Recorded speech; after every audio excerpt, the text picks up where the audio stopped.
I guess everybody figured out we're going to be back Monday night and not Tuesday. Yep. Yay. So we are back again. Power and Speed, we are 908-751-0211. And like us on Facebook and iTunes. Wow. See, the newspaper worked. The big boy voice. Yeah, the newspaper worked. Yeah. See Wait a that? minute, Alan, come on, keep up your count. Yeah. I did I bring that up to you? No. Alan has taken it to counting Tad syllables over the course. That's what he has to do right now? I don't know. Well, dinner's over. He might maybe do dishes. Yeah. I don't know. I could squeeze it in between doing dishes and sweeping up or whatever it is he does. listen while getting the mani-pedi. Oh, God. So we have a good guest tonight. Yeah, we do. Robert from Force Performance is going to be on, and he's a badass turbo guy. He's a very smart man. I've talked to him before, and this should be a really good show. Because I have a lot of questions about turbochargers. A lot of, functional stuff. Me too. And I mean, this is one of those things that's going to be kind of tough for me because I want to learn, but I don't want to ask questions that are just so far ridiculous that people are like, what the, I want to see where it goes with it. Yeah. No, he can answer probably anything we can talk about, and we're gonna have at it. Tad? I was just wondering if Mike's going to ask if the turbochargers spin the opposite way in Australia. No, what I was going to ask you, Captain Goofball, Yes. because I shouldn't say the R word. I've been told that's insensitive. Mm-hmm. Would you like to apologize for something you stated last week? Why? Would you like to apologize for something? YouTube did it, not me. Okay, here we go. All right, give him the short version. Short version. I listened to Tad talk about the Hellcat, which he said was the new Hellcat. The 2017, it was quoted. Twin turbo and supercharged. 15 million horsepower. Which the supercharged portion of it was never part of the rumor. That was somehow or another something that Tad managed to pull together. And after about, 2.7 seconds of Googling, my screen was loaded with April Fools. So somehow or another, Tad got it, 2 months late? That's what YouTube gave me. Thank you for being a pillar of information, Tad. I really appreciate that, buddy. Wrong Google, I guess. Wrong Google. Right. Didn't use the 2 O's. Nope, he didn't. So yeah, I hope nobody ran right out and tried to order one of those. I did actually. And there you go. Probably not coming in. But I did see something interesting that it kind of fits in with our guest. GM apparently has either applied for or received a patent on a new way to stage turbochargers for a street car. Really? Yes. It's on Fox News. So it's fair and balanced. So and it should be true. Must be true. Larger turbo, smaller turbo. Probably Tad like what we talked about with the diesel stuff. Right. What those guys will do. So that to me, if GM has released that or patented something like that, that might mean that they're going to start going in that direction. I mean, Ford did with their economy stuff. Yep. And I guess the whole idea is, one small unit will bring in boost at low speed or be boosting almost all the time. And then I guess transitions to the larger, I guess. I don't know. What they do in the diesel stuff is the first one feeds the second one in order for it to spool or something and compounds the pressure. And I think you don't have to intercool it because it doesn't get exhaust gas temp. I don't know. Maybe we should ask Robert that. Yeah, I tried to think about that, but I think that it's more of an active solution, like bypassing from one turbo to another. Really? Yeah. Subaru does have them. They're for sale on eBay all the time, the JDM twin turbo engines. JDM. Yes. What, they have an actual? The twin turbo setup that transfers from one to the other. So big to small or vice versa? Yeah. Really? They say you can buy them, but you can't because the one turbo is our left-hand drive. The steering column gets in the way. So you can't use it in an American car. So you could buy it, but you can't. And you could use it, but you can't. Unless if you have a right-hand drive car. But in Japan, you can. Of course, because it's factory. JDM. So they have compound turbos over there already. Does he hit hid his head every day before he gets here? I don't know. Something, right? I don't know. I have the newspaper ready. Oh, the R7's had that too. We're all set. What'd you do? Anybody do anything cool this weekend? No? Yes? Yeah, I canceled that show. What show? Top Gear? Top Gear. Oh, that was you're doing? That was me that canceled it. Oh, God. I would say I was surprised. But I am surprised that it lasted as long as it did. Could I shout out to Don Glidden? Sure. Because Don Glidden liked the show, and that's fine. But I will tell you that I love Don Glidden. He's the coolest guy. I'm sure there's people that like broccoli, and that's fine. Yeah, it is But fine. most people. But this isn't probably about don't. broccoli or the show. It's about Don Glidden right now, and he's awesome, and he's probably smiling right now. Okay. So go Don. And I'm the one that made fun of him. Yeah, you did. I told him. I wrote that. That was Mike. Yeah. Had to throw me under the bus. God forbid Tom looked like the bad guy. You just threw yourself under the bus anyway. Anyway, the show was awful. Yeah. I didn't even know it was still on, to be honest with you. I didn't either. We were saying for weeks that it's going to go. Well, I watched it probably, we were talking about the new one, wasn't going to make it. But I mean, I had seen the Top Gear, maybe 2 or 3 episodes I watched, and it's not Top Gear, just like the new Top Gear isn't Top Gear. But there was, I don't know, to me, there was nothing redeemable about it. Just awful. It was awful. So yeah, I'm glad it's gone. But other than that, what'd you do this weekend, Thaddeus? I Anything? helped somebody take a cover off a pool. That's Yes. about it. Yes, that's me. Hey, so a listener says, how about that Hellcat X? There was a sweepstakes for one recently, and it sounded like the one Tad mentioned. Seriously, there is. Oh, Tad. Did you buy tickets, buddy? I should have. You should have. See, I didn't make a big deal out of it, but now this guy's going to bring it up. I was pretty mad. I know you were. Well, you called me, and you were This like, fucking idiot. Yeah, Yeah, I was pretty. I was like, first thing, because on we all Google, look stupid. April Fools. Yeah, because I didn't. He brought this up, and he starts talking. I said, "Oh my God, Tad's talking. Don't stop him." I know. And I didn't look. I hear you. Why can I get? Do you guys have the chat room list on your screens? Because I cannot get it. What do you mean? I can't see people. I can see people. I can't see I am. people. Well, I know everything's working. I can only see dead people. Yeah, no, everything's working fine. Yeah, so we uncovered, and not that it really matters, but I got a real nice blister Wow. on the dead center of my palm. How'd that happen? That Pool pool is filter. just a. Oh, is that what you two idiots were working on? Yeah, we uncovered the pool for my mom. He was afraid of the reptiles. And living in the whole thing is a circus, dude. The whole thing, because it's needed to be completely renovated for probably 10 years. So I couldn't get the filter to prime. I got to prime it. I got to run it backwards because, I think that the lines underground are getting crushed. So I run the filter backwards for a little while, and I think it puffs the lines back up, unclogs them, pushes them open. Really? Yeah. Listen. What makes you think this? Hold on a minute. Tad, Yes, could we get it to prime? hardly. Right. What did I do? Oh, you weren't. That's right. No, I you took kept on your dumb putting ass the home water because in, you yeah. had shit to go. All right. Time out. Look, Are we really talking about a pool? Yes, we are. we usually talk about what we did. It's Mike's pool. All right. Well, fuck all you guys. I got a big ass blister on my hand and I'm not happy. Okay. Congrats. You're going to get the newspaper. That will not happen. What did you do this weekend, Mr. Contribution? I had a condo meeting down in down the shore. We're really going to talk about condos? No, hell no, not for a second. But Did you asked do what anything I did. automotive related? I did. What did you do? I drove my Subaru. And you told me that it's going to go. Oh, it's going to go. But I did whoop up on a regular Corvette. We talked about that. We didn't know how fast they were. Well, not on microphone, but we did talk. Yeah. All right. Well, then we don't have to talk about it on microphone, do we? Now you're going to run that thing at the track to sell it with a time slip or Yeah, as a yeah, rear yeah. wheel or all wheel The horsepower verified number? No, I'm going to run it. Yeah. I'm going to run it. Yeah. You sure you want to do that? I know. Don't say it. Can you not say it? Go ahead. I won't say it. Go ahead, say it. Because now if you don't say it, it's going to happen. What happens if you go to sell this thing and take it to the track and blow it up? Have to put a couple grand in a trans It's or not God going forbid to a blow motor. up. I mean, I beat it every day. That is anyway. not how life works. It's not. You're right. The minute that you're going to do something, that's when it fucks up. So How about if I take it to Atco? I wouldn't take it anywhere. I think you have a dyno sheet, and I would put it under the windshield wiper for anybody that's going to come look at it. And here's what it makes. How fast it goes. Say, I don't know. I'm scared. I don't want to drive that fast. And the guy will think this guy's a sissy, and he'll buy your car. That's how you think it should go. That's how Well, you're a mess. Mike. I wouldn't run the risk of breaking it if you want to sell it. No, I hear that. But the method of you selling it. But Mike, Yeah, it's fast, and I'm afraid. Go, Tad. you're under the assumption that a guy's going to buy it. True.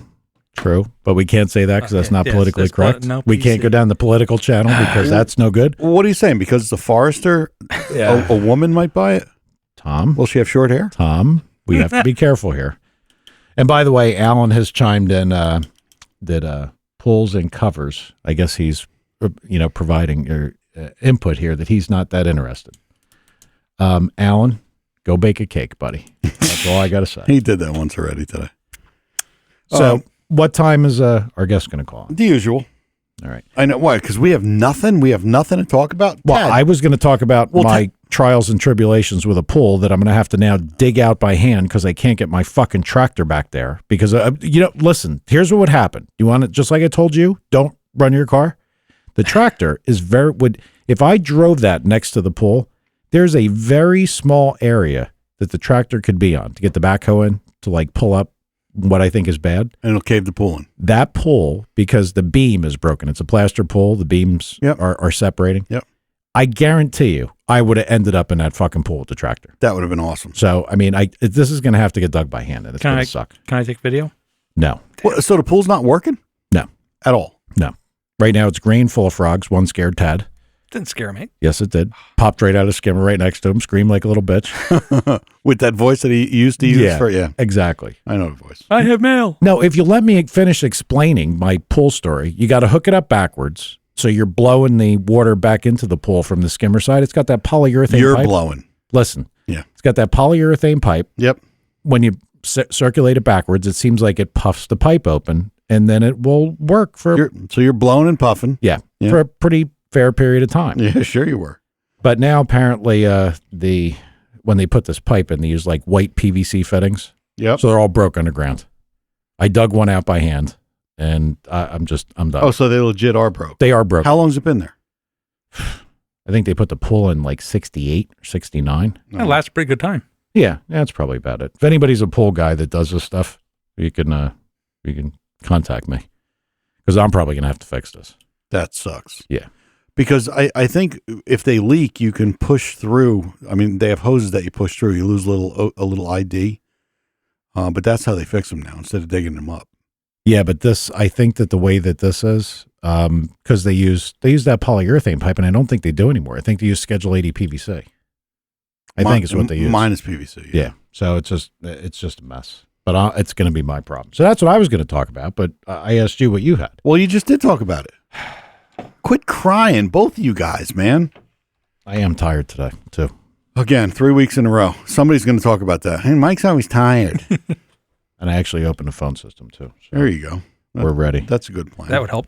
What's the story with your Corvette, by the way? I thought we were building a 8-second Corvette. I have found a Grand Sport 2010, as per Howard's recommendation, Grand Sport.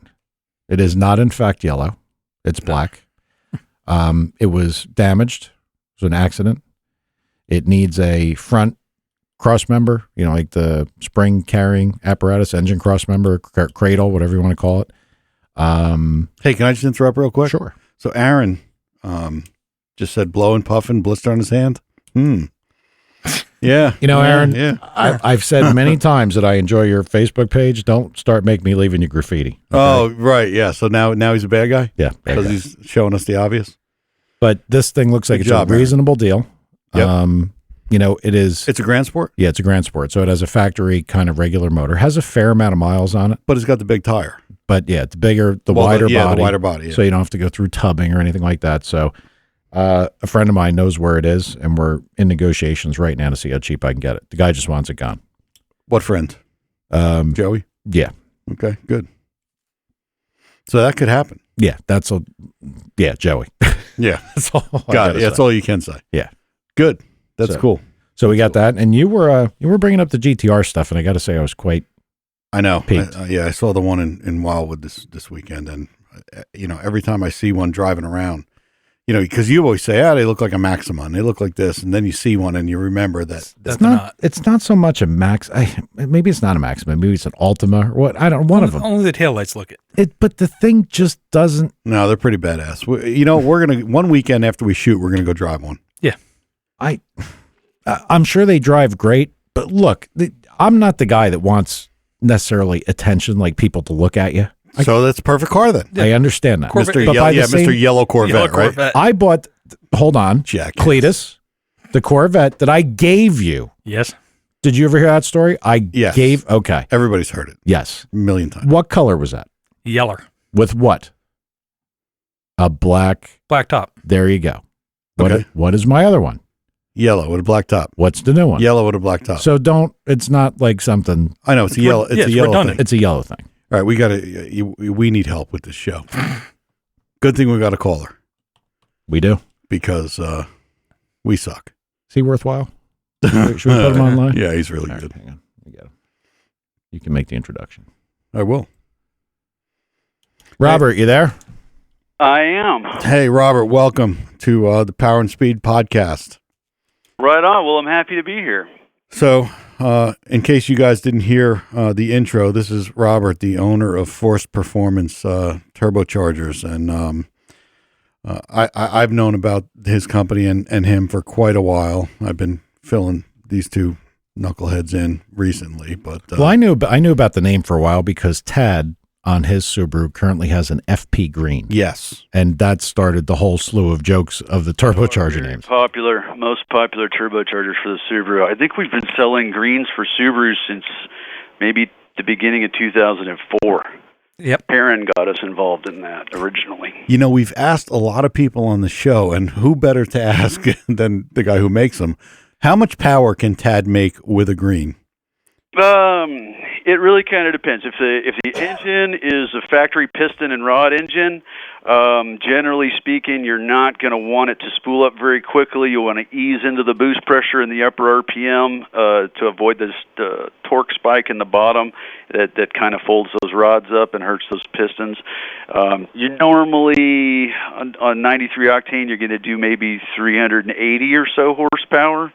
Green turbo is probably not the best one for 93 octane on the E85 gas, and higher boost pressure on maybe a more completed, rounded out package with aftermarket pistons and rods. You'd definitely be in the mid fours. Okay, interesting.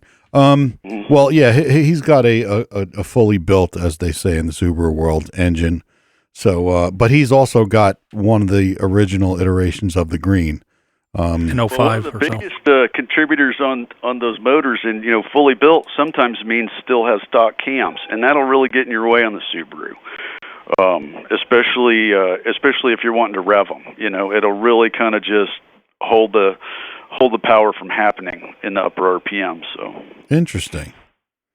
What do you recommend for cams? Do you have a recommendation for cams? I don't. No, I don't. I tried to. We dabbled in camshafts for a few years for the DSM and for the Evo, and while it was really exciting and I liked having my own custom grinds and stuff, I recognized that the kind of competition that was going on in the camshaft business was different than what was going on in the turbo business, and the turbos are way harder to copy than cam grinds. That's for sure. Yeah. I just kind of got out of the cam business because you develop something neat, put some neat profiles out there, and what happens 6 months later? Well, everybody's had a chance to measure them, and if they like what they saw, then it's integrated into their new Gen 2 camshaft or whatever. Yeah, true. There's a lot of people that are more dedicated to doing camshafts than I was ever going to be. So I just figured I'd leave that to the guys that were committed to doing it for a living, whereas I was more interested in camshafts for a hobby and turbos for a living. So I kind of left that alone. Well, we kind of got ahead of ourselves, but why don't you give us just a little bit of the history of Forced Performance, if you don't mind? Yeah, no, sure.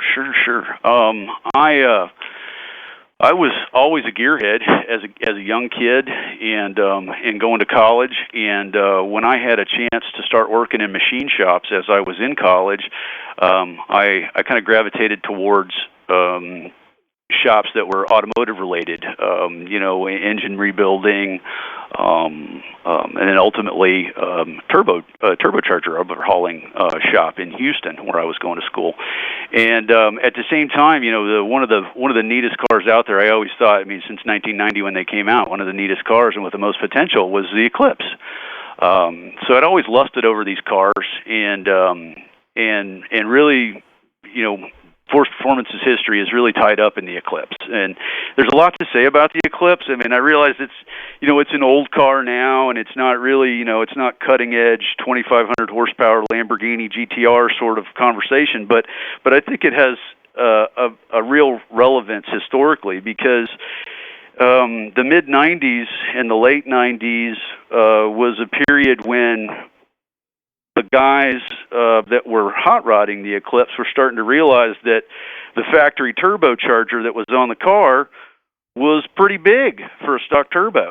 One of the things that Mitsubishi blessed that car with was a turbocharger that had about 70 more horsepower worth of air in it than it was using as it was delivered. Wow. You don't see that anymore.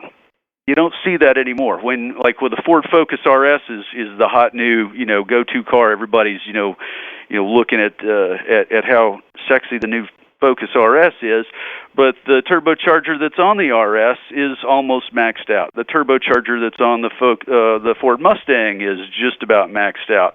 And that is the approach that everybody's taken to turbocharging factory cars today. If you're a large motor company, you're putting just enough turbo because you don't need any headroom. We're not going to make any more power. This is the limit. We don't want any more potential power in there for warranty concerns. We don't need anything that's heavier than it needs to be for economy concerns. And those pressures have really played into turbo selection for factory cars. So today you see cars selected, having turbochargers selected for them that are just exactly adequate for what they're doing, and they don't have any headroom. This was not the case in the Eclipse. Yeah, because that's why all these, Diamond Star guys, I mean, they were buying fish tank valves and whatever they could do to knock their turbos up, and it was amazing how fast they could go without doing anything. Faster, right? Yeah. I mean, you had guys that were basically cutting the exhaust off the car, leaving 2 foot of downpipe on the car with nothing else there, and running fish tank valves on the wastegate actuator holes, on the wastegate actuator control lines, and running 12s. And it was like 97, and it was like, wow, people were realizing this works better than an old 70 Camaro. If I'm going to go hot rodding and racing and street racing, I'm going to pull up in one of these 4-cylinders, and nobody's going to see me coming. Nobody's going to realize this thing makes 350 horsepower. You have to realize in 1997, 350 horsepower is a lot of horsepower. You get laughed at for showing up at a car show with 350 horsepower today, but that 350, 500 horsepower used to be a lot of power in the 90s. Now, I'm just curious, did you deal with Marco from Magnus back in that day? And yeah, from the beginning, I've known there's a lot of people that are kind of key to this niche building up the way it has. Marco's been in there from the beginning, for sure, and he's always been really dedicated to making innovative parts for the cars. And one of my favorite parts that he makes is his dry sump system, because it's so needed. When the power levels went up over 750 horsepower, you could launch the car so aggressively that with a factory oil pickup and a factory pan, for the first 1 second that the car's moving, it's sucking air. And it took us a long time to realize that, because you have to remember, way back then, we didn't have high-speed data acquisition systems. Nobody was running Motex, and Cyvex and anything else. They were just, you were piggybacking the VPC with the onto the factory computer. You're just stacking these little modules up, and I don't know if it even did anything other than make us feel like we were adjusting the car. But they only ran good if the knock sum was through the roof. So I don't think we were doing it right, but we sure had a lot of fun. Yeah, I guess not a lot of processing power back then in the cars ECUs. They're really somewhat limited. Very simple compared to today's, where today's ECUs operate on a lot more. Driver, tell us what you're interested in, and we'll run it past the board of directors here. And if we agree with you, we'll do it. Yeah, that's kind of how the ECUs work today. You apply wide open throttle. It doesn't. There's no cable connected to something that actually makes it go wide open. They have to check with the water temperature sensor and a variety of other sensors before they agree with you. Yeah, you literally make a power request. Mm-hmm. Yeah, you're sending a memo saying, yeah, I'd like full power now. What do we got? Can we do it? And sometimes the survey comes back with, no, we're not going to do it right now. Yeah, water temperature overrides it and says, no, you can have 40. So whatever. Trim tables. Yep. Yeah, all sorts of trim tables. And even looking at the new Focus RS, just so many trim tables in that, and everything's trimmed with everything else. I want to caution people that just think they're going to open those boxes and start like changing fuel values and stuff and have it work with bigger turbos and stuff, because it's all integrated together. You're going to need a much more intelligent approach than that for it. Now, are you working on turbochargers for those things? No, I never. Well, I'm working on turbocharger packages for the car, but I'm not working on any computer stuff for it. We only use Motec, and we only use it for R&D purposes for collecting data. Yeah, I was asking about turbos. I had kind of like big hopes for that car. Like when I saw it, I think I remember sending it to Tad saying, "I'm going to whoop your ass," and it. I don't think it came out to be as potent as they had originally said it was going to be. No, it's funny. It is, because I think some of the people are starting to receive them now, right? You know, there's maybe a half a dozen of them running around, and you see this guy and that guy dynoing them, and they're not showing 350 horsepower to the tires, you know. So I don't know. There's some chatter about that, but it'll all settle out. You know, you got to realize that, you know, with 6 cars delivered, the answers aren't here yet. You know. Yeah, I mean, I've heard that they've been good. I haven't heard much of. I don't know where you. And they're not terribly expensive. No. What I'm talking about is in the very beginning when they started talking about bringing them here, they were talking about, you know, like a much higher horsepower output than what they actually shipped with. Oh, okay. And it was all conjecture. There was things online saying that it's going to have this much, and they always said like to be determined. And then when they finally released information about it, it wasn't. I was kind of hoping for something that was like, you know, 4 1/4 wheel. Yeah. Yeah, but not like that. You said conjecture. No, with word. warranty and everything, they're just not going to do that. I mean, it's there, and my intel with engineers and programmers and stuff with Ford Motor Company and Ford Racing is that the car's pretty solid up to about 480, 500 horsepower as far as braking blocks and cranks and rods and stuff like that. So I think you'll see a really quick curve. I think you'll see a really fast rising curve here with what people are doing with the car up to around 450 or 500 horsepower, and then you're going to start seeing the attrition happen.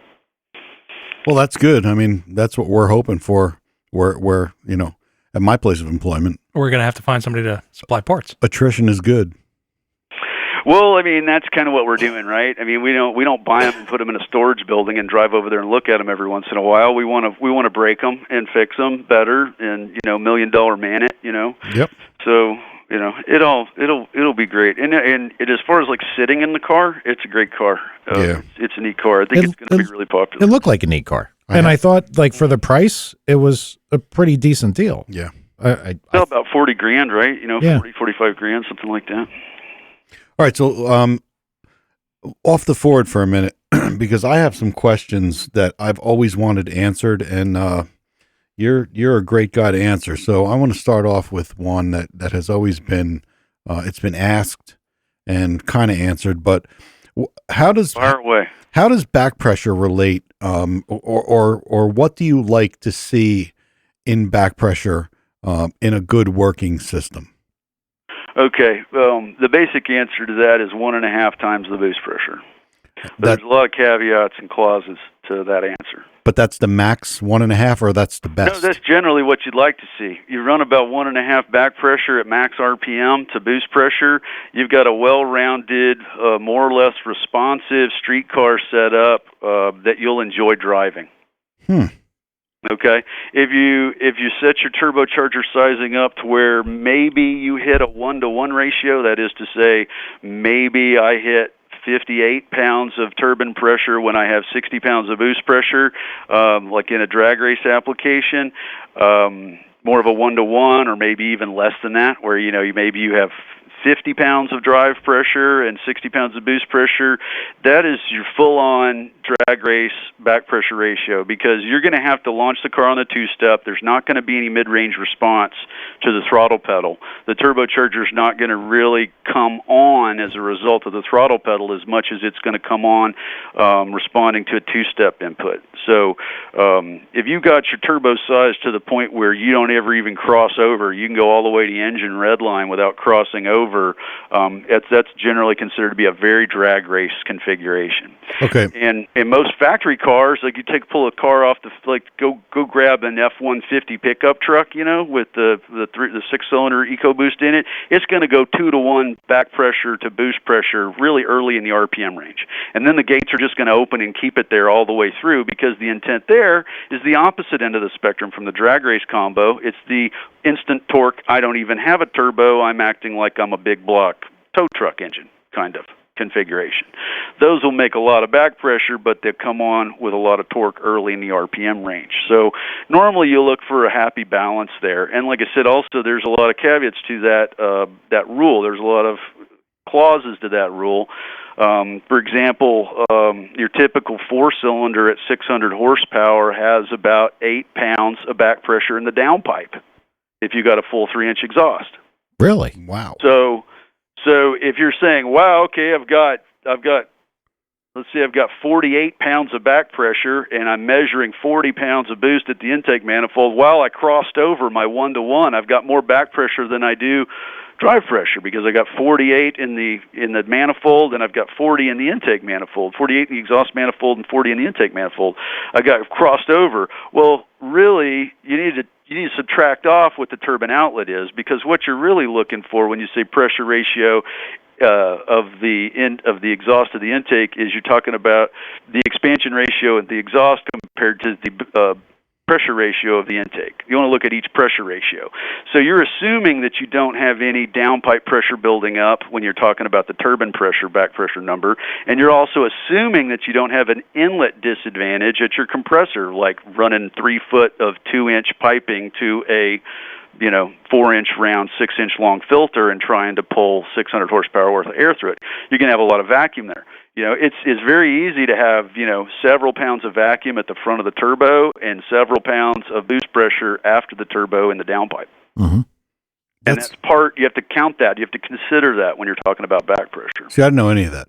Well, I mean, like if you had a terribly undersized throttle body, I imagine the same thing would happen. Or a horrible intercooler. Yeah. You might have 45 pounds on the inlet side of the intercooler, but at 6,000 RPM, you only got 30 pounds making it through the intercooler because the intercooler is that restricted. And you might look at that and go, wow, I've got 30 pounds of boost, but I've got 48 pounds of back pressure. Well, you got 48 pounds of back pressure because you're actually having to make 40 pounds of boost pressure to get 30 to go through the intercooler. Yep. Pressure drops is something people never look at. It's a good thing to look at when you're trying to troubleshoot your combo and look for why is so-and-so that I read on the internet, I've got almost the same setup as him.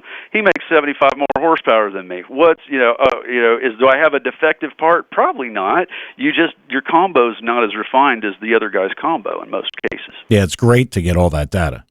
Pressure before, pressure after. Mm-hmm. Mm-hmm. Well, if you're trying to decide whether or not your turbocharger is doing a really good job, there are a few really important channels that you could data log, and I'll go over that if you'd like to know about that. Hell yeah, sure.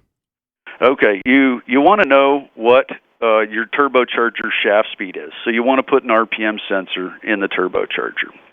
Because you want to stay under a critical shaft speed. You don't want to try to spin the turbocharger so fast that it explodes or damages itself. A lot of people don't think that turbochargers have RPM limits, but they do. Anything that turns is going to have a critical limit that if it turns faster than that, it's going to deform and fail in some way. So you want shaft speed. You want your compressor outlet pressure. You want your compressor inlet pressure, which is normally some amount of vacuum below ambient. You want your turbine inlet pressure. And those are the things those are the main things you need. Those are the 4 main things you need. And then you need to know how they work with each other.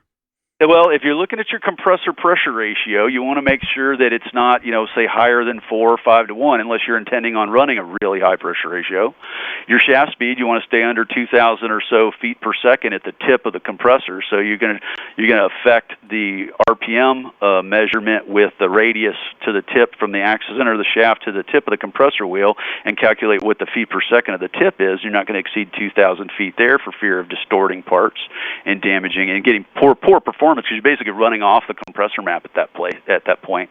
So you might be able to drive it there if you try hard enough, but the performance of it is going to be significantly lower. Like that's where compressor efficiency comes in. You might be able to drive it to a higher speed and deliver a slightly larger volume of air, but it's a larger volume of air that's hotter and ultimately might have less oxygen in it that you might ultimately make less power with, even though you got the boost to go up a little bit higher.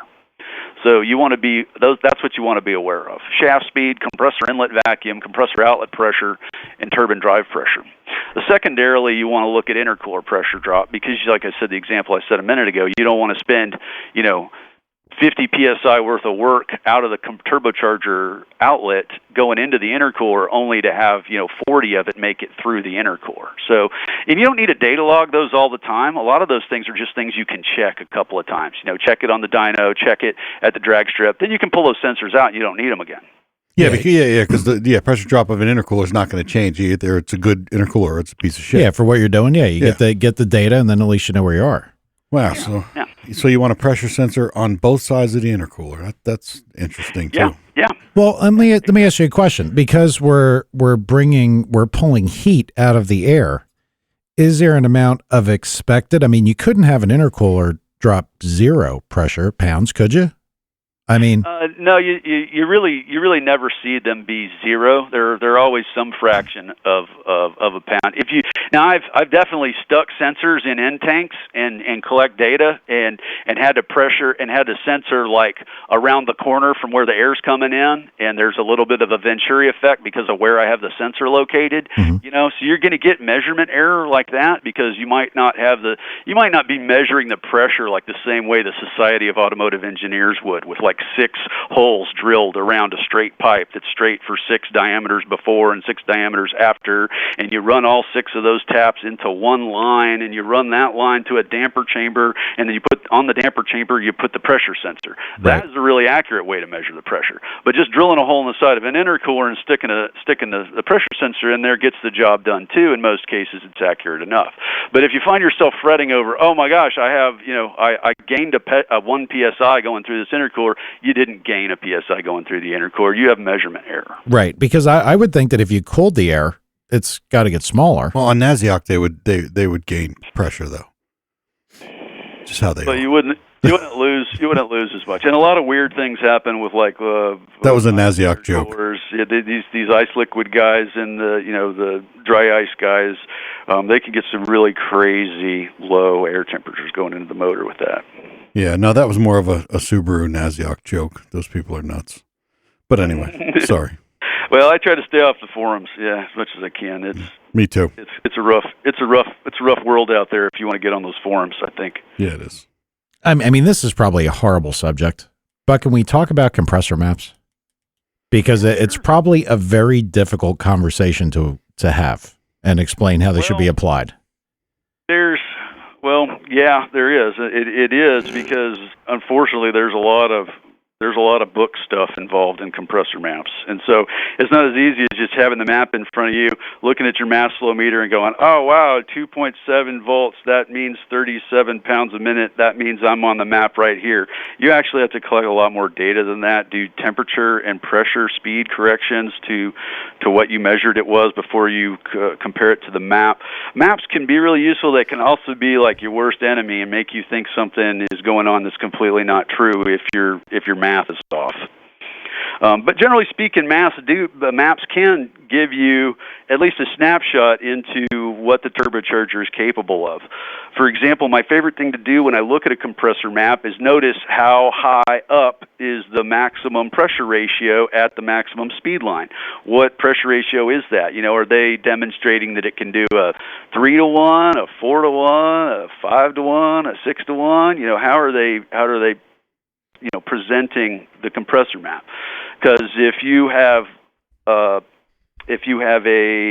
inlet limited application, say like the turbocharger is mounted behind the engine and you have to snake a small diameter pipe back there to get to it, having a higher pressure ratio suitable compressor in your turbocharger helps with that, because you're going to end up with a lot of vacuum at the front of the compressor. And while you might only be running at, think you're running at a 2.5 or a 3-to-1 pressure ratio based off ambient and what your intake manifold is, you could actually be running it a whole point higher just due to inlet vacuum losses. That is to say, if you had 14.5 pounds of vacuum at the inlet and you were making 14 pounds of boost, you might want to say, if you didn't know about the inlet problem, you might say, I'm making 14 pounds of boost at a 2-to-1 pressure ratio. But you're actually at a 3-to-1 pressure ratio if you had 14.5 pounds of PSI of vacuum at the inlet, because it's the ratio of the absolute at the inlet to the absolute at the outlet is what generates the pressure ratio. Yeah, all math. Got it. It's all out of math, and we map now, but we don't release maps because we don't have staff enough to do map support over the phone, and it would be like the world's most interesting topic that everyone would want to talk about all day long if we were to show those, and it's not something that we really I guess are like, and it's just in a nutshell, I'm not staffed for it. I don't have really super smart people that can sit around and talk about compressor maps with people all day. And probably the other side of that is that you'd get a bunch of super stupid people that think they understand the map and they're going down the wrong direction. And you never get that time back. That's very real too. That's very real too. So, and it's not that I think people are stupid. I just think that sometimes people they haven't read and studied the topics that they're interested in as much as they are planning to or are about to. And when you walk into anything, you got to get your bearings somehow or another. So I've always welcomed the entry questions, because if you do a good job taking care of people and answering what they sometimes even go, hey, this is a dumb question. But if you're good there, then people realize that you're human and maybe you know a lot more about it than them, but you don't mind sharing a little bit about it and making sure they don't make a mistake. And that's always been a part of the FP deal is just trying to develop long-term relationships. Most of the people, most of the turbocharger that we sell, it's probably not the first time that we sold the guy a turbocharger. A lot of times we're selling a guy his second or third turbocharger that he's bought from us, just because he likes using them over and over again, year after year. Well, that's good. That's a testament to your work. I got one last thing on the compressor maps, and then I promise I won't talk to you about it anymore. Everything. How do I say this? What are the items like? Let's say I know Tom made fun of me for using the word, but the volute shape. I remember an old-time turbocharger guy I was talking to. He was talking about a filling slot or the end of the volute, like where there was like a hole that, like that's, I guess, the overlap, and I guess you have inducer size. All those affect the actual pressure map? Compressor maps are very dependent on their cover. The shape and the speed lines can move a lot between two covers. And this is easily identified or recognized by looking at, if you go to turbobygarrett.com, they have a really neat website where they show a lot of their engineering. They have a couple of different versions of 2860 cartridges, and they put different covers on them and make different part number turbochargers by having different part number covers. Some have a slip fit discharge and a slip fit inlet. Some have a 2-bolt inlet and a 2-bolt outlet. Okay, Nissan style. But you'll notice if you drill into the technical information on those product pages that the two covers cause the compressor map to look a lot different, because one just seems to work better than the other in some parts of the map. So yeah, compressor map and the volute, the shape of the volute, and not just like the design shape, but like how well did that tool actually cast the design shape? There's always error there. So, and you have to worry about that more and more when you move to aftermarket or offshore style turbos, because a lot of times they're made to look like a turbo, but there's more time spent on making it look like it's a turbo than there is on the actual engineering and making it be a turbo. Yeah. Gotcha. The outside's more important than the inside. Yeah, to those guys. Yeah, those guys. Yeah. Yeah, well, yeah.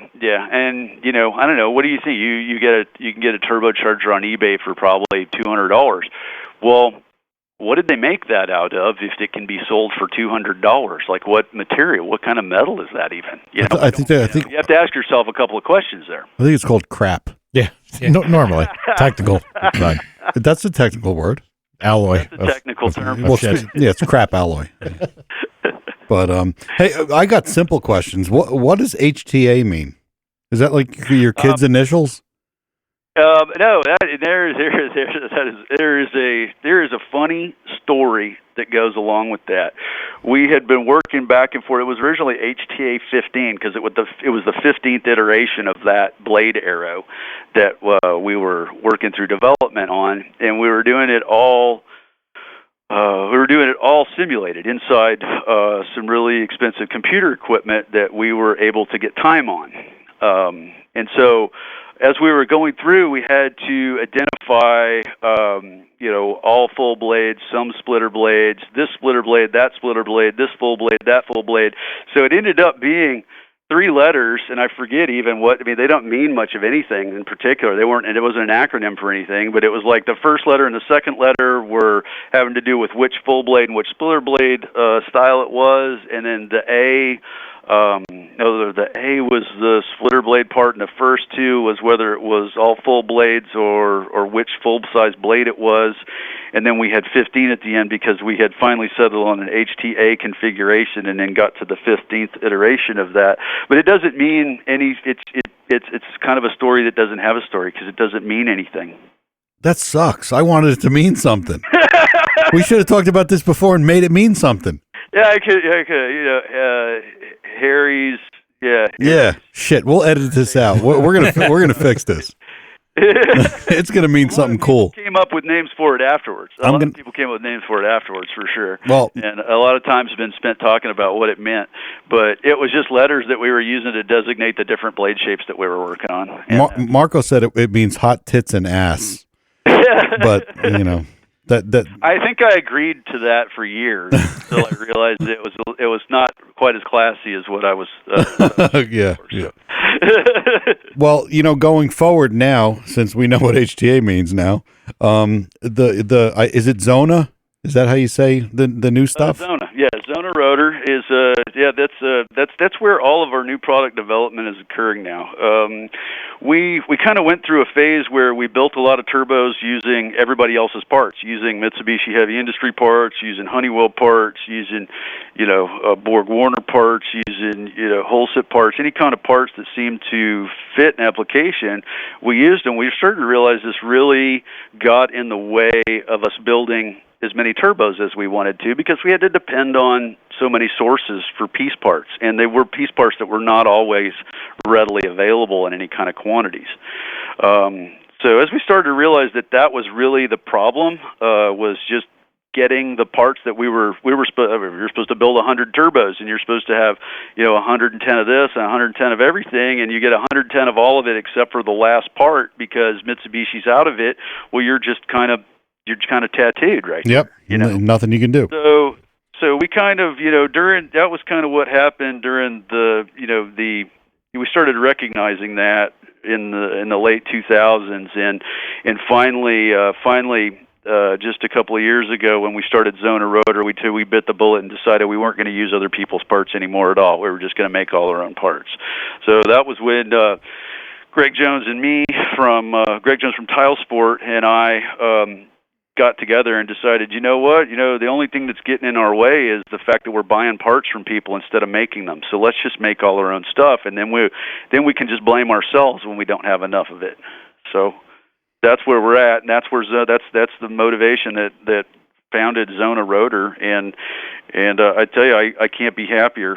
I haven't looked back a bit since we started making all of our own shafts and bearing housings and everything. We'd always made our own compressor wheels, but we'd repaired it a lot on Mitsubishi and Garrett prior to that. There was a whole 2005 through 2015 era where 2005 there wasn't such a thing as a billet wheel in aftermarket. We brought that to the aftermarket because we needed wheels that didn't exist, so we started to machine them. A couple of years later, everybody's realizing, wow, I can't sell a turbocharger because Force Performance has these turbochargers with billet wheels on them, and everybody wants them because they work good. Some people Some people jumped on the wagon and did a good job. Some people jumped on the wagon and didn't do such a good job. And today you see even there's the not such a good job is almost the bigger end of the spectrum, because you see a lot of eBay-style machined billet wheels where somebody along the line thought that the key part of the product was the fact that it was billet. Yeah. It wasn't the key part of the product. It wasn't the fact that it was a machined wheel that made it cool. It was the shape of the wheel. And we wanted to make so many different shapes of wheels and we didn't want to make tools for each one of them to cast them all. So we invested in being able to machine wheels instead of tooling up to cast them. Sure. And so that meant our process was a billet machine process rather than a tooling and casting process. And so that's how we got here. You look around now, you would think that hot rod turbochargers have always had billet compressor wheels in, but they didn't have billet compressor wheels in before Force Performance did it. Okay, here's a real quick question. If you bought somebody else's aftermarket billet wheel or something like that, when you put it on your turbocharger, are they supposed to be balanced after a wheel has been put on, or is it that capable of being done without balancing it? Yeah, can you put a wheel that like you're trying to hot rod your turbo? It's like I always thought you really shouldn't do that, because you should buy it. You're essentially correct in that you shouldn't. Is it going to break as soon as you go hit it? Make some hits on it necessarily? No, it's not necessarily going to do that. No, when you spin it up. But let me tell you, if you've got a G or two of imbalance in there, you're not going to hit the same shaft speed peak that you will if it's balanced well, and you're not going to have the same lifespan out of it at all either. So the balancing is done as an assembly. It's not just the wheels are done. Man, the balancing starts at the component form, and everything just gets balanced and rebalanced again the whole way through the assembly process. Okay, the first thing you do is balance the compressor wheel, the back side and the front side, so the compressor wheel has a two-plane balance. Then you do the same thing for the turbine wheel. You balance the thread end against the nut end. You balance the left and right planes of the turbine wheel. Okay, so that's a two-plane balance. Then you put the whole assembly together and build the cartridge up. Then you balance it after it's built again, just to verify that you didn't have any kind of stack-up tolerances or anything like that affect your balance, and you put the final cartridge balance on it at that point. Wow. So it's balanced, and it's what we call a six-plane balance. 2 planes for the turbine, 2 for the compressor, and then it gets built and it gets balanced again in an overall left-right plane. Now, what kind of RPM do they spin? Like I know it's different for all of them, but say your average, like everybody knows what 35R is, right? Yep. Your average 35R will go up to about 140,000 RPM. Yeah, so slight imbalances become really a big deal at that kind of RPM. Correct. Yeah, correct. And the smaller the turbo, the faster it goes. So balancing even becomes more important on smaller stuff. Actually, it's kind of weird. Balancing becomes more important on smaller stuff than it does bigger stuff. You're more likely to get away with just replacing a compressor wheel with another balanced compressor wheel on a great big TV92 than you ever would on a little TDO 4H. Yeah. Got it. Well, that is interesting. I didn't know they were balanced six different stages. Me neither, and I couldn't. No, that's how we do it. I don't know if that's how everybody does it or not. I haven't worked in everybody's turbo shop, so I don't know. When you look at a turbo and you see the little grinding on the the nuts and everything like that, you're like, oh, what'd somebody do that for? That's the balance. Yeah, I just would imagine that the amount of harmonics that they go through as they transition through the ranges, that's got to be crazy. The balancing becomes. I imagine it would be amplified. It can, and sometimes they can be so horribly balanced that they really won't even hit max RPM. Really? They won't fully spool up. They can be balanced so bad they won't fully spool up. Yeah. And now those when it's that poorly balanced, it also has a bearing failure pretty quickly too. Well, that goes to another perfect question. Plain bearings, ceramic bearings, bushings, what are there pros and cons for each of them? There sure are, man. There sure are. You guys are asking some good questions. It's because we're dumb. Everybody knows ball bearings are awesome, right? That's where we're at. That's the state of the art this year. Is ceramic ball bearings, high strength race material, ceramic ball bearings, metallic ball separators. Okay, this is kind of your bulletproof current incarnation of the ball bearing turbocharger as it sits today. what makes it so much better than a journal bearing turbocharger? Because often a journal bearing turbocharger can do the same job really well.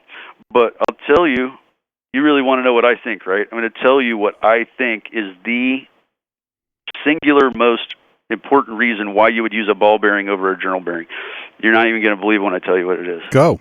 I'm dying to hear this now. Yes, or you just want me to tell you? You want to spend more money? No, I want to know. Hell yeah, I want to know. Okay. Remember when I said when you get the Eclipse up over about 700 or 800 horsepower, you can launch the car so aggressively that all the oil slides up to the back of the pan, and the oil pickup in the bottom of the pan is sucking air for a second? Yep. Journal bearing turbo won't live through that. Yeah, it can't because the journals are separated by that pressure-filled oil. That air hockey game you played with your kid, you turn the fan on, there's little holes all over the deck, and the puck slides back and forth, Yep. Okay, that's how a journal bearing turbo works, okay? Yep. And as long as the air's on, the puck slides across the deck, okay? And as long as the oil pressures come into the turbocharger, the thrust bearing floats on a cushion of oil, and the journal bearings do too. No, there's no contact of any metal inside the turbocharger, okay? So say you inch up to the line, you hit that second staging bulb, the guy next to you is going to hit his any second now. So you're up on a two-step, and you're sitting there for maybe a half a second, 3/4 of a second, 1.5 seconds at 6,500 RPM on a two-step. Okay, well, what did you just do during that 1.5 seconds? You just took a quart or two of oil and pumped it up to the valve cover of the motor. Okay? Then the lights came down, so you dropped the clutch. Well, the quart and a half that was in the pan still, it slid up to the back of the motor, and you're sucking air for the first 60 feet. And now metal is contacting metal. Mm-hmm. Now, in the case of the journal bearing turbocharger, you get a turbocharger that's at 30 psi of boost pressure, 30 pounds of exhaust manifold back pressure. The turbine housing's starting to glow red. It's going 140,000 RPM, and you just decided to unplug the air hockey game all of a sudden and stop now it. The puck just comes to an instant stop right there in the middle of the field. You're not playing air hockey anymore. Fuck, I love air hockey. I mean, that's a really in the middle of the game. Yeah, that's right. A really good analogy. Yeah, it's a good analogy to explain that because Fantastic. I mean, you've got That's in a nutshell why I prefer a ball bearing to a journal bearing. If I have a really nice dry sump system in my car, I don't have this concern. Okay?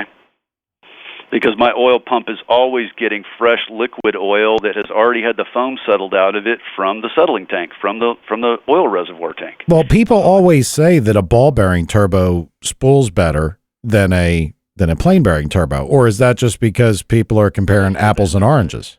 No, they say that. They say that. My car runs better after I wash it and change the oil. So that's not true in your professional opinion? Man, I have data logged so many cars, and let me tell you, you have to sample at a pretty high data rate in order to measure the difference in angular acceleration of the turbocharger shafts going from journal bearing to ball bearing.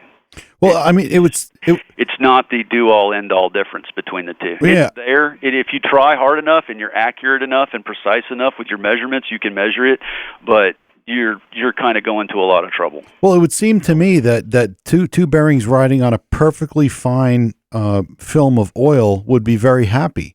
Just like a crankshaft is. Yeah. They are, and there's no oddball forces on it. They're just sitting there floating. Right. Yeah. So they don't have to change what they're doing at all. So ball bearings are a safety factor. For me, in the way I look at ball bearings is it's insurance against failure. Right. Okay.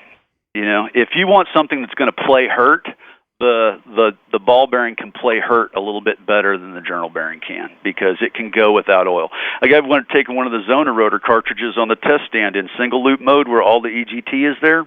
Okay, glowing red everything.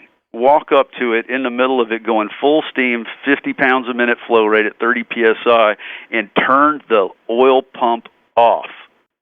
Count to 10, 1 Mississippi, 2 Mississippi, 10 Mississippi. That's slow. Turn the oil pump back on and finish the rest of a 20-minute torture test. Wow. Without a failure.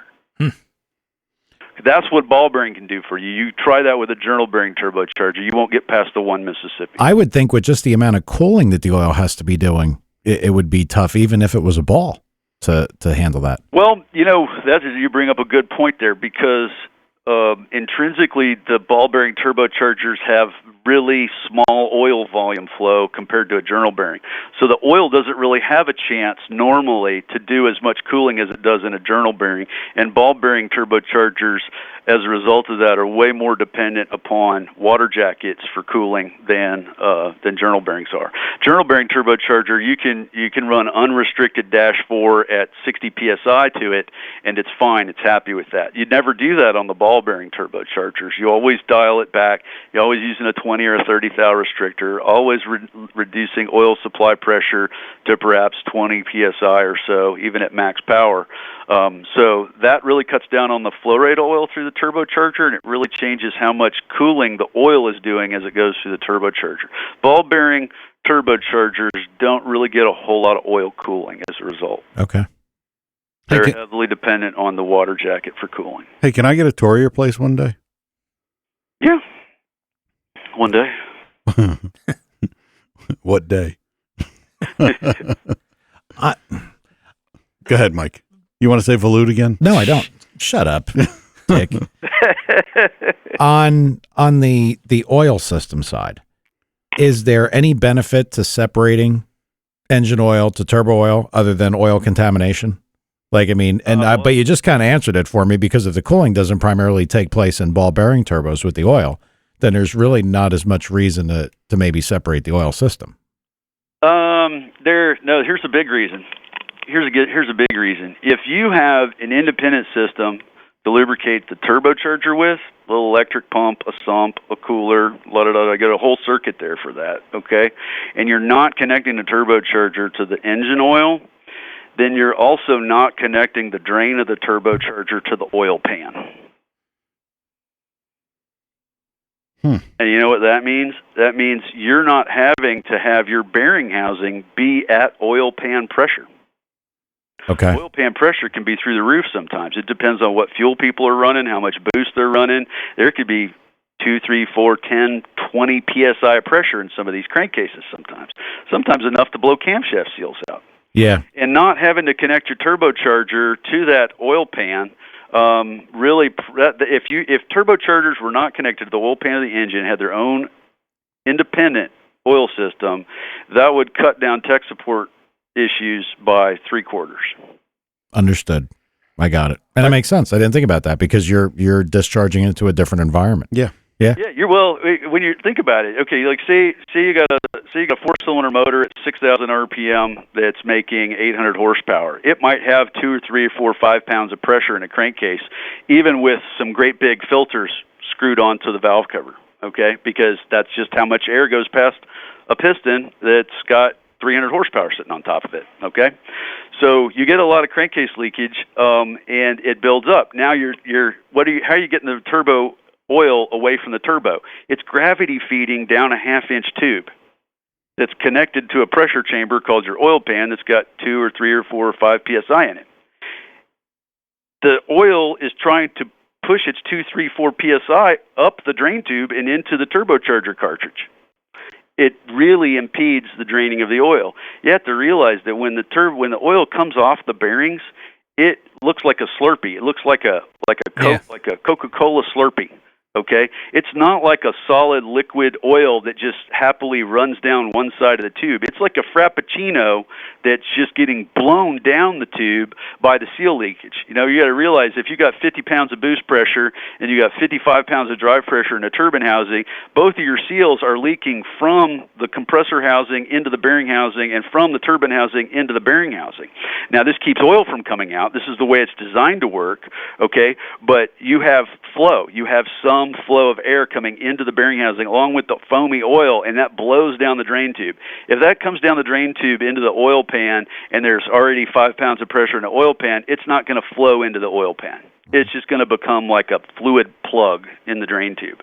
And every once in a while, it's going to cause oil to just back up in the turbocharger and you to have parasitic oil leak problems. All right, I have a question. That's a great answer, and thank you for that. I got a question from one of our listeners. He's actually in Australia. I don't even know what day it is there, but yeah, he's on my list. Yeah, he's asking for a lower RPM street car. Are you better off with a journal bearing for serviceability? Go ahead, take a shot at that. You are. You are. You are. Because for a low RPM street car, are you ever going to launch the car with 2 Gs of forward acceleration and cut a 1/460 foot time on a pavement, on an asphalt road with street tires? No, you can't do it. Okay, so are you likely to encounter these oil starvation problems caused by windage in the pan? You're not likely to. And that makes, lower output, lower engine speed turbochargers for street cars much more likely to be journal bearing to take advantage of the financial savings possible. Because we, like, for example, for our Evos, we offer green, reds, and blacks in both ball bearing and journal bearing. And I bet you, I'm not familiar with the pricing off the top of my head, but I bet you you're close to $800 cheaper to buy the journal bearing one. Wow. So it's substantial. Yeah, it makes sense. I mean, for all the reasons you explain why ball bearing is better, if you're not going to put yourself in that situation, you don't necessarily need to waste the money on it. No, I get it. If you've got factory suspension and tires and wheels, you can't turn hard enough to uncover the oil pickup in the pan. You also can't launch the car hard enough to uncover the oil pickup in the pan. You're probably going to always have good oil supply. You're not going to have a condition where, like the launch that I described, where you're on the two-step for 2 seconds, some of your oil goes up to the valve cover, it doesn't drain down that quickly, and then you launch the car, and the rest of the oil goes to the back of the motor, and you're launching on foam, basically. You can do this maybe, 3, 5, 6, 10, 12 times, and then you're going to have an oil pump failure, and pretty soon after that, you're going to have a connecting rod failure too. But you might just think, oh, well, I just broke another oil pump, that's the way it goes, and never really look into it any further, but that's often what's happening. That's interesting. Mm-hmm. Well, I'm fresh out of questions. You want to say volute again? Volute. You don't even say it right. He says it right. Mike was saying volute. Listen, somebody in New Jersey taught me the word, okay? It's tomato. It's the same word. It was a New Jersey word. I mean, I'm just repeating what I heard. All right. I didn't even know what it was. Yeah. So there. Well, this has been good. I don't have any. I had a couple other things I want to cover, but I'm also past my time limit for visiting this evening, so maybe we'll have to come back and do this again sometime. Oh, absolutely. That'd be great if you could. And I'm serious about a tour, man. Yeah, well, we'll talk about that. We'll see what we can put together. Okay, awesome. Well, why don't you plug your business and give us your numbers and whatever you want to, however people get a hold of you. You get a hold of us by going to our website at forceperformance.com, forceperformance.net. You can reach us on the telephone at 972-984-1800. We'd be happy to answer your tech questions. You can also reach us on email.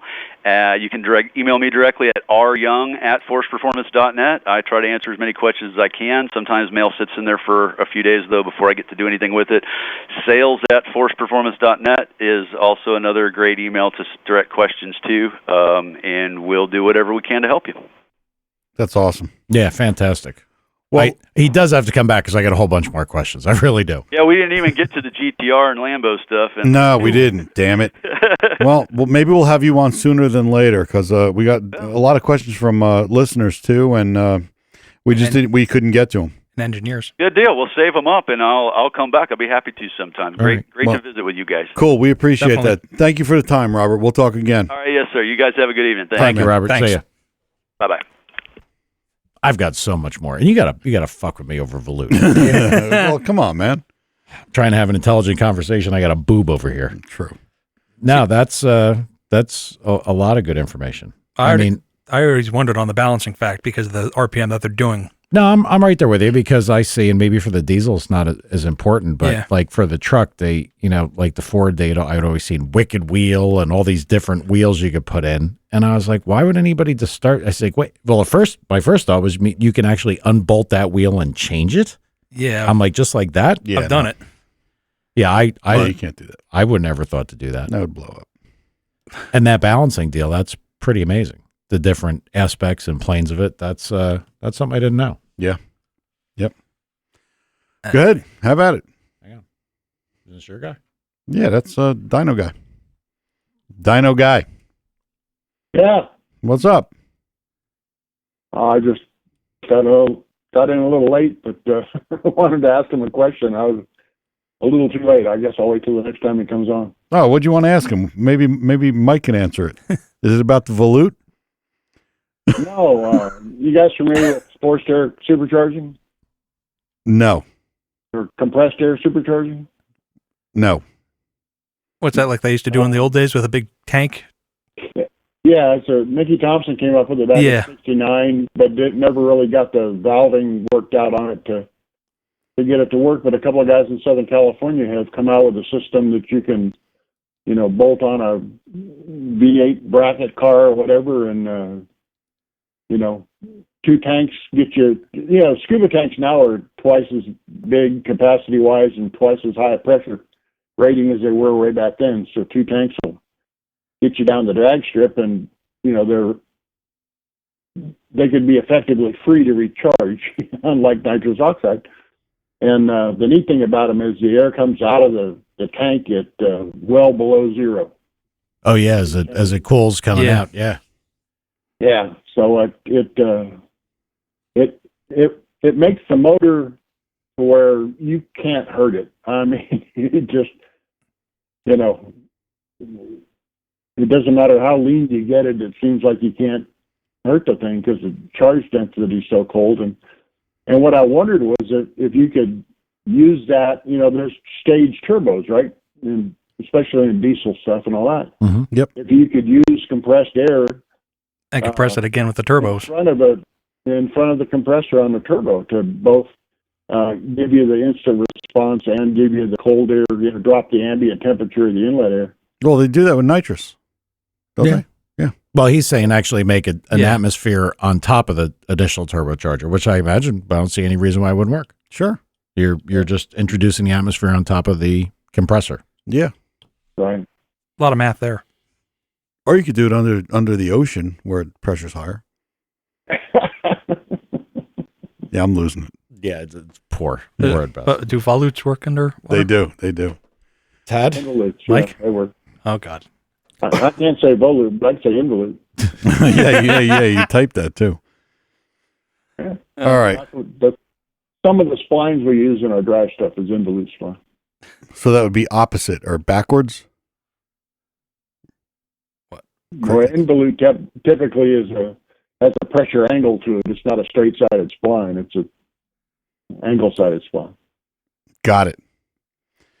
Well, I think we're out of volute conversation here. A volute to an involute? There you go. Yeah. That's all I got, man. I can't go any further. All right. Well, definitely, if you got questions, get them in because we're going to have Robert back. Yeah. I mean, for sure. Everybody should get. I mean, we didn't even give anybody a chance to call in. No. Right. So, I mean, No. I got Aaron's question in because it's Tuesday over there where he is. Mhm. And So he called in ahead of the game. yeah. all right. Well, thank you very much, Steve. Steve, we'll talk, bud. Okay. All right. See ya. Thanks. Yeah. See what the listeners don't know. Is that you have a crazy flashlight? I have a in your hand? crazy flashlight that on the push of a button, I called It's this blinding. my newspaper because when you have a dog that misbehaves, you whack it with a newspaper. So it's ready for both you two idiots, primarily Tad, but I don't want to scare him into not talking because that's all we need. He doesn't talk the way it is when he's not scared. Damn volutes. No, so hopefully we can get that guy, to Robert to come back again. Yeah, he will. He will. I do. I mean, we didn't even get into any of the other stuff. Like he's an import guy, I know. but does he make turbochargers like to make turbochargers? Yeah, he makes everything. Like he could sell you turbochargers for your Corvette. Yeah, well, that's probably something that, The time we're way over anyway. Not that we care about being over, but it's amazing when you have a good guy how time goes. Yeah. And we were firing questions at him, and he was answering them, correctly and quickly, but the time just goes. Yeah. Yeah. I really could have kept that going for a long time. I guess he had a bail. I wonder if his wife's standing over him with a rolling pin, telling me. No, that's not Alan's house. Oh, that was terrible. Oh, Well, you said rolling pin. oh my You God. should have said bowling pin.